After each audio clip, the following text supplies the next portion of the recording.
Muling nakasamsam ng mga pinagbabawal na insecticide at katol na gawa sa China ang mga otoridad kanina sa ilang tindahan sa Divisoria, Maynila. At may ulat on the spot si Maki Pulido. Maki? Rafi, pagkatapos dyan, yung raid ng NBI at ng Manila Police District sa mga warehouse na naglalaman ng mga pekeng aerosol, insecticide, pati katol, ay yung mga bangketa naman dito sa Divisoria ang pinuntahan ng Eco Waste Coalition pati ng Sanitation Department ng Manila City Hall. At ang target nila, katulad ng mga operasyon kahapon, ay yung anti-mosquito or insect spray, pati katol na ayon nga sa Food and Drug Administration ay nakakasama sa kalusugan ng tao. Wala raw immediate effect pagkatapos ng unang paggamit, pero pag matagal na magkakakomplikasyon na katulad ng sa paghinga ng tao. Yung iba raw ay nagkakaroon ng abdominal pains, yung sumasakit ang kanilang mga tiyan.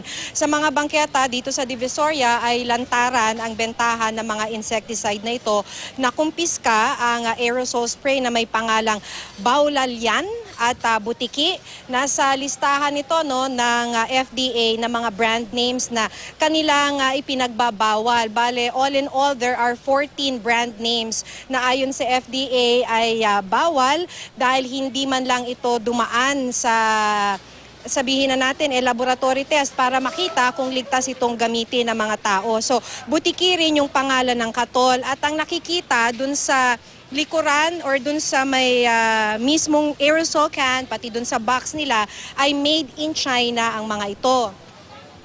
Ang problema raw dito, ayon sa Eco Waste Coalition, hindi alam kung saan nanggagaling o sino yung supplier ng mga nakalalasong insecticide. Yung aerosol insecticide ng tinanong natin dun sa mga nagbebenta ay 80 pesos isang can. Kung branded kasi tapos bibilhin mo halimbawa sa mga grocery, doble na siguro yung presyo nito.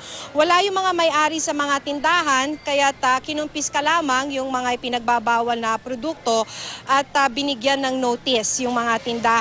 Walang kaso na ipinasara yung mga bangketa at o iba pang parusa, although narinig natin yung Sanitation Department na nagbabala na sinasabing kung mahuli pa silang muling nagbebenta ng mga ganitong produkto ay ipapasara yung kanilang mga tindahan. Rafi? Maki, nakakabahala nga itong mga nagtitinda na ito. Pero pakiulit nga, saan makikita ng mga mamimili yung mga ipinagbabawal na ng FDA? May website ba silang pwedeng puntahan para makita yung mga ipinagbabawal? Para pag nagpunta na sila sa tindahan, alam na nila kung ano yung hindi nila bibilhin kung makita man nila, Maki. Yung listahan, Rafi, nung 14 names, and other brands, mas mabuting ang puntahan na lamang sa website ng FDA. Pero alam mo kung ikaw ang consumer, Rafi, malalaman mo rin naman na medyo kakaiba yung produkto dahil kakaiba yung mga pangalan. Katulad halimbawa ng Butiki, may Xiao Tanshin, Baulilian, mga ganong pangalan. So medyo yung mga brands na makikita mo sa bangketa, sa mga palengke, kakaiba rin naman So mas magandang mag-isip din yun nga yung sinasabi kanina ng Eco Waste Coalition na hindi porket mura ay safe na agad siyang gamitin. Rafi. Yan nga, napa-flash natin sa ating TV screen. Meron pang Wawa Black Toad Insecticide. Siyempre, medyo weird nga yung pangalan. Pero yun nga, maganda yung nabanggit mo kanina na pagka masyadong mura, magduda na yung mga mamimili, Maki. Oo, kasi yun nga yung doble. Kung halimbawa sa isang branded, actually, kung i-compare mo, 80 pesos yung isang malaking can, yung siguro ganun kalaki pero branded, more than double siya actually kung bibilhin mo sa grocery. May nakausap tayo kanina na nakasubok na nito, bumili na siya dati. Sinasabi niya sa atin na talagang effective. Maraming napapatay na ipis, tapos hindi ganun kasing sangsang yung amoy. At least that was what her observation was nung ginamit niya yung produkto.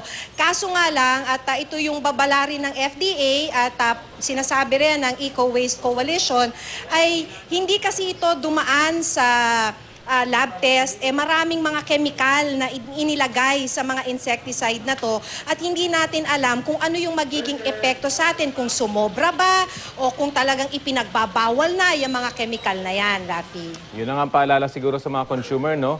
imbis na makatipid kayo, baka mapahamak pa kapag bumili ng mga ganitong pekeng produkto. Maraming salamat sa iyo, Maki Pulido.